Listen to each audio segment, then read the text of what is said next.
E aí, pessoal, tudo bem? Terminei o texto da semana e estou passando aqui para gravar o vídeo com vocês.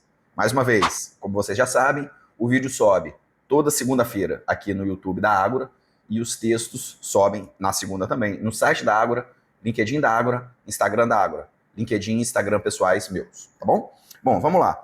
Dando sequência nos temas que a gente vem tratando, que são os regimes específicos de CBS e IBS, e, em específico, o regime específico para as operações imobiliárias, hoje nós vamos falar da parte da Lei Complementar 214 que trata do momento da ocorrência do fato gerador, da base de cálculo dessas operações imobiliárias e das alíquotas. Tá? A Lei Complementar 214 divide esse regime específico com esses títulos e eu acho por bem seguir para facilitar a compreensão de vocês na hora que forem comparar o vídeo com o texto e o texto com a lei, e o vídeo com a lei. Sugiro ler o texto, porque tem muita informação sobre esses regimes aí, coisas que a gente não vai ter tempo de falar aqui, mas que constam abordadas no texto com a devida remissão à lei, tá bom?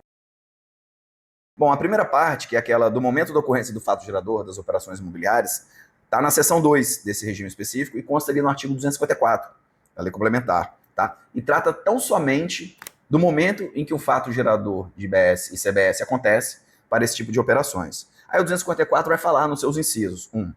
Na alienação de bem imóvel, no momento do ato da alienação. Aí depois lá no parágrafo 1º, ele diz outras operações que são consideradas como alienação. Vale a pena conferir. Na cessão ou no ato oneroso translativo, no momento da cessão ou do ato oneroso translativo. Na locação, na cessão onerosa e no arrendamento de bens imóveis, no momento de cada pagamento. No serviço de administração e intermediação de bem imóvel, no momento de cada pagamento. E no serviço de construção civil, na hora do fornecimento, no momento do fornecimento do serviço, tá bom?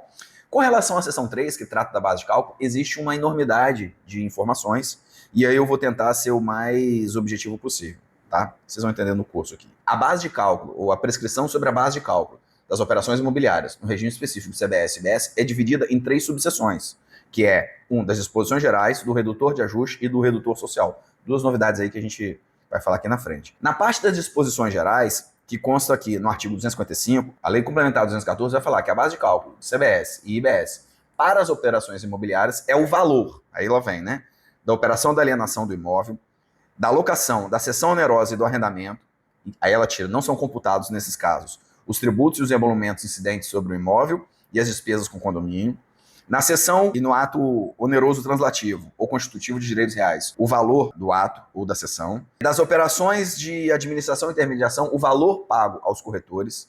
E aí ela traz uma regra de responsabilidade passiva aqui, né, de sujeição passiva, quando diz que quando tiver mais de um corretor, as operações vão ser consideradas separadas por cada pagamento e que a responsabilidade pelo recolhimento é de cada corretor. E por fim, nos serviços de prestação de construção civil, o valor do serviço, havendo uma regra de creditamento diferente quando o fornecimento se dá com materiais e o sujeito é não contribuinte ou é contribuinte. Está no parágrafo 5º e parágrafo 6º do artigo, vale conferir. Tá? Na sequência, a lei cria uma figura, é meio solto, mas ela cria essa figura que ela usa depois, que é o chamado valor de referência. Esse valor de referência é um valor que a lei permite ser arbitrado sobre imóveis pela própria autoridade fiscal, quando ela não conhece o valor da operação. A lei usa essa questão do valor de referência e outros significados depois, inclusive lá para o imposto seletivo, mas não cabe aqui, são coisas diferentes. Porém, no caso do regime específico para operações imobiliárias, ela usa isso para arbitrar o valor do imóvel, quando ela permite que a autoridade fiscal desconstitua um determinado negócio para questionar ou para atribuir outro valor. Isso é possível, tá?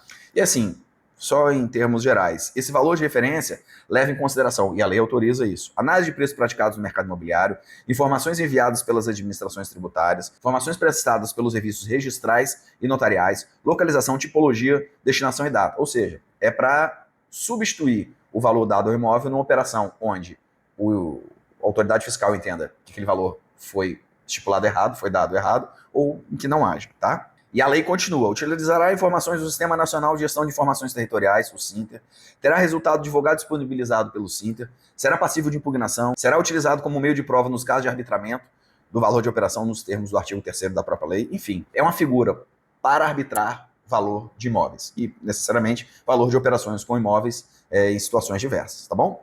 Bom, na sequência, ainda no contexto de fixação da base de cálculo, a lei cria essas 2 novas figuras, que está todo mundo falando aí, e que realmente são novas, que são redutores de base de cálculo das operações imobiliárias. redutor de ajuste e redutor social. Bom, o redutor de ajuste ele é um dado financeiro que vai ser reduzido da base de cálculo nas operações imobiliárias, no caso de incidência de CBS e IBS, e ele é, arbitrado a partir de 2027, 1º de janeiro de 2027, para cada imóvel, será composto por um valor inicial determinado pelo artigo 258, aí tem alguns descontos ali, será ajustado monetariamente pelo IPCA desde o momento em que ele for fixado, seu valor inicial, até o momento em que houver a incidência do CBS e IBS naquela operação, será mantido com esse mesmo valor em toda a cadeia de transmissão desse imóvel, então arbitra-se agora, e esse valor do redutor de ajuste, ele é usado para sempre, né? Só atualizado pelo IPCA ou por outro índice que venha corrigi-lo. Por quê? Porque daqui para frente nós vamos ter um regime tributário de CBS e IBS que deve ser não cumulativo. Então, esse valor ele se prorroga no tempo. E a lei vai prescrevendo a questão do redutor de ajuste, a sua aplicação nos casos de fusão, remembramento, unificação, divisão de bens. São várias informações que eu sugiro vocês virem no texto, o link está aqui na descrição, e depois irem na lei. Tá? E a lei prevê uma questão interessante no parágrafo 8º do 257, que é o seguinte: o redutor de ajuste vai ser utilizado mesmo que não seja regulamentado. Ou seja, já está valendo. Bom, depois a lei cria um outro redutor de base de cálculo de CBS e IBS para operações imobiliárias, que é o redutor social. Esse redutor social ele é de duas ordens. Na alienação de bem imóvel residencial ou de lote novo, ele é usado. Ele tem o valor de R$100 mil para imóvel residencial novo e 30 mil para lote residencial. A lei diz como vai ser caracterizado o que é um imóvel residencial, ainda que remeta para o regulamento, ou um lote novo. Ele pode ser usado apenas uma vez, diferente do redutor de ajuste, que é usado várias vezes, né? Ele é aplicado junto com o redutor de ajuste nos casos de alienação de imóveis, e também vai ser atualizado pelo IPCA do momento da sua aplicação, ou seja, esses 100 mil para imóvel novo e esses 30 mil para lote residencial, ambos residenciais, né? Vai ser corrigido até o momento do ajuste. E existe uma segunda modalidade de redutor social, que é o redutor social para locação, cessão onerosa e arrendamento de bem imóvel para uso residencial. Esse tem um valor de R$600, é utilizado uma vez por mês, por imóvel, e até o limite do valor da base de cálculo da CBS e do IBS. Se a alocação for de R$600, a base vai ser zero. Não dá a possibilidade de você ter estoque de crédito e pedir ressarcimento. Tá? E por fim, nós temos aqui a questão da alíquota. A alíquota para as operações imobiliárias, elas são de duas ordens. A lei fala aqui, no artigo 261, que a regra é que todas as operações imobiliárias do regime específico terão redução em 50% da alíquota padrão. Porém, as operações de locação, cessão onerosa e arrendamento têm redução de 70%. Então não tem muito mistério com relação à alíquota. Tá?